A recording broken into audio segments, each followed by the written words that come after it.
അല്ല, ഇതിവിടെ ഫസ്റ്റ് പൊട്ടലും ചുറ്റും ഉണ്ടായിരുന്നു. ഒരു പൊട്ടലുണ്ട്. അതിന്റെ ഒരു അരമണിക്കൂർ മുന്നേ കറണ്ട് കട്ടായിട്ടുണ്ടായിരുന്നു. 2 വട്ടം പോയി വന്നത്.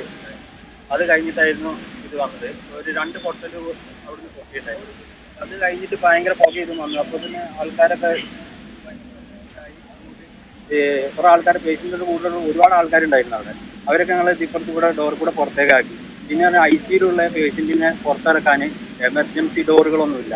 അതൊന്ന് ചെങ്ങലിട്ട് പൂട്ടിയിട്ട് അത് ഞങ്ങൾ മറ്റേ ഡോറ് കവിട്ടി പൊട്ടിച്ചിട്ടാണ് ഉള്ളിലേക്ക് കടന്നിട്ട് പേഷ്യന്റിനെ ഒക്കെ പുറത്തേക്ക് ഇറക്കിയത്. അത് ഒക്കെ വെന്റിലേറ്ററിൽ കിടക്കുന്ന. അല്ല, നിങ്ങൾ തന്നെ മാറ്റിയിരുന്നു അതോ ആശുപത്രിയിൽ നിന്ന് അധികത്ത് ആരും ഉണ്ടായിട്ടില്ല? സിസ്റ്റർമാർ ഇവരൊക്കെ കൂടി ഉണ്ടായിരുന്നു. ടി സിദ്ദീഖ് MLA ആരോപിച്ച മേപ്പാടി സ്വദേശിനിയുടെ ബന്ധുക്കളുടെ പ്രതികരണമാണ് അല്പസമയം മുമ്പ് കേട്ടത്. പൂർണ്ണമായും നൽകാൻ വേണ്ടി കഴിഞ്ഞിട്ടില്ല. അതിൻ്റെ പൂർണ്ണമായ ഒരു പ്രതികരണത്തിലേക്ക് നമുക്ക് വരേണ്ടി വരും. ഫൈസൽ നെടുമ്പാലുണ്ട്. ഫൈസൽ കേൾക്കുന്നുണ്ടോ? ഫൈസോ?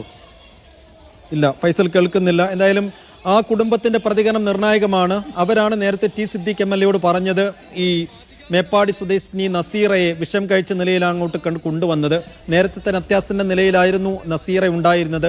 അതിനിടെയാണ് ഈ അപകടം സംഭവിക്കുന്നത്.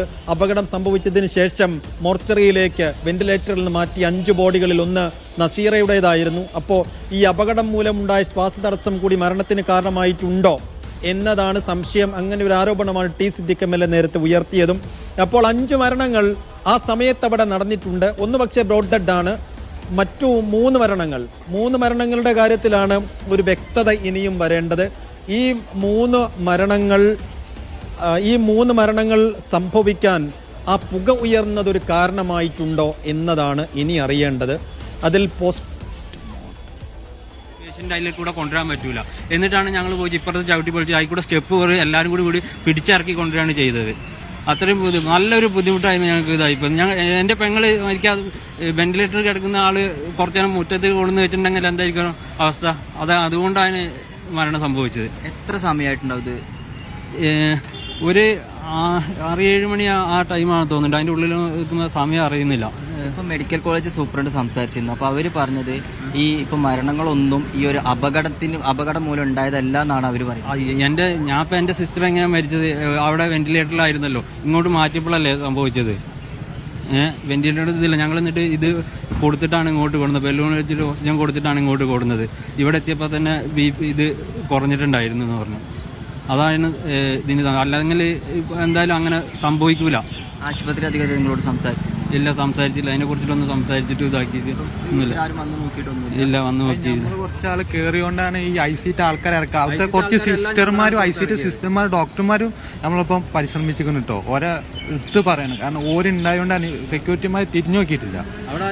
നിങ്ങൾ ആ വീഡിയോ അവിടുന്ന് ഇറങ്ങുന്ന വീഡിയോ എടുത്ത് നോക്കിയാൽ തന്നെ കറക്റ്റ് കാണാം. നമ്മളെടുത്ത് പൊന്തിച്ച് സ്റ്റെപ്പിന് എടുത്ത് ഇത് ബെഡ് പൊന്തിച്ചിട്ടാണ് ഇറക്കണ്. എന്നിട്ട് ഇറക്കി കഴിഞ്ഞിട്ടും ഒരു സൂപ്രണ്ട് അതിൽ കൂടെ കാർ ഓടിച്ച് വരുന്നത്. സൂപ്രണ്ട് ശരിക്കും അവിടെ നിന്ന് നടന്നു വന്നാൽ മതി. ആംബുലൻസ് വരുന്നതിൽ കൂടെ സൂപ്രണ്ട് വണ്ടിയും കൊണ്ടാണ് വരുന്നത് അത്രയും തിരക്കിന്റെ ഉള്ളിലേക്ക്.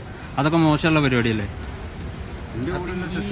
അവിടുത്തെ എമർജൻസി എക്സിറ്റ് ഒക്കെ ലോക്കായിരുന്നു പറഞ്ഞത്.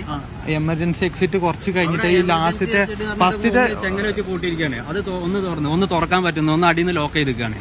ഒന്ന് ചെങ്ങല വെച്ച് പൂട്ടിക്കുക. ചെങ്ങല വെച്ചിട്ട് തുറന്ന് ഒരു സൈഡിൽ കൂടെ അതിൽ പേഷ്യന്റിനെ കൊണ്ടുവരാൻ പറ്റൂല. ആൾക്കാരെയാണ് ഇറക്കി വിടാൻ പറ്റുള്ളൂ. പേഷ്യന്റിന്റെ കൂടുതലുള്ള ആൾക്കാരെയാണ് അതിൽ ഇറക്കി വിടാൻ പറ്റുള്ളൂ. ഇത് വെന്റിലേറ്ററിൽ ഇത് വരുന്ന ഒരു പേഷ്യന്റ് അതിൽ കൂടെ കയറൂല. അതിനു വേണ്ടി ഞങ്ങൾ എല്ലാവരും കൂടി ഇപ്പുറത്തെ ഡോറ് ചവിട്ടി പൊളിച്ചിട്ട് അതിൽ കൂടെയാണ് ഞങ്ങൾ കൊടുക്കുന്നത്. അതിൽ കൂടെ കൊടുക്കുന്ന സ്റ്റെപ്പ് ഇറക്കി ഇതാക്കിയിട്ടാണ് കൊടുക്കുന്നത്. പിന്നിട്ടാണ് ആംബുലൻസിൽ കയറ്റിച്ച് ഇങ്ങോട്ട് എത്തിച്ചത്. വളരെ ഇതാണ്. അവിടെ എമർജൻസി ഡോർ ഇല്ല. ഒരു പേഷ്യന്റിന് എന്തെങ്കിലും വന്നു കഴിഞ്ഞിട്ട് എമർജൻസി ഡോർ ഇല്ല. അത് അവരെ പരാജയം തന്നെയാണ്. ഇപ്പൊ ഈ മാറ്റിയിട്ടില്ലായിരുന്നെങ്കിൽ ഇപ്പോഴും മാറ്റിയിട്ടില്ല എന്നുണ്ടെങ്കിൽ ഞങ്ങൾ ഒരു മണിക്കൂറായിട്ടുള്ളൂ ഞങ്ങൾ സമാധാനമായിട്ട് ഇരുന്നിട്ട് ICU കിട്ടിച്ച് വെന്റിലേക്ക് മാറ്റി ഞങ്ങൾ 1 മണിക്കൂറായി ഒന്ന് റിലാക്സ് ചെയ്ത് വരുള്ളൂ. അപ്പോഴാണ് ഇത് സംഭവിച്ചത്. ഇന്നലെയാണ് വന്നത്. ഞങ്ങൾ വയനാട്ടിൽ ഒരു ഷാപ്പാണ്, ഒരു മെഡിക്കൽ കോളേജ് ഇല്ലാത്തതും. പിന്നെ മെഡിക്കൽ കോളേജിന്റെ ബോർഡ് വെച്ചിട്ടുണ്ട് മെഡിക്കൽ കോളേജ് ആകൂല. അത് ഞങ്ങളെ വയനാട്ടിലൊരു ഷാപ്പാണ്.